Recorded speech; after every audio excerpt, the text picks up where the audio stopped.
ఆడవాళ్ళకి ఒక మాట చెప్తాను, మంచి మనసుతో తీసుకోండి. మగోళ్ళు ఆడవాళ్ళు లేకుండా బ్రతకలేరమ్మా. Simple as that. ఎందుకంటే every man is like a baby. సాటి అయిన సహకారి కావాలి. దట్ ఈస్ నెజర్కెనండో, దట్ హీబ్రూ వర్డ్. అంటే నేను ఒకటంటాను, నా భార్య నా గురించి అంత చెప్పింది, కానీ నాకు నిజంగా తను నాకు వివాహం అయి ఉండకపోతే ఈ రీతిగా నేను సేవ చేసి ఉండేవాడిని కాదు. That is for sure. Because for what he does and what he is gives me the encouragement and the strength and to become what I am today. ఆ సపోర్ట్ కావాలి.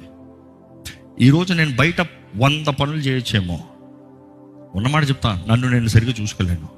Every man is like that. ఈరోజు కూడా నా భార్య నాకు తినిపించాలి. ఎందుకంటే తిండి మీద నాకు మనసు ఉండదు, టైం ఉండదు.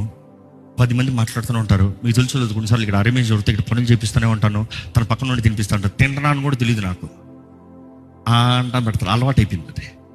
తర్వాత తిన్నానా, పెట్టానండి, ఓకే డన్.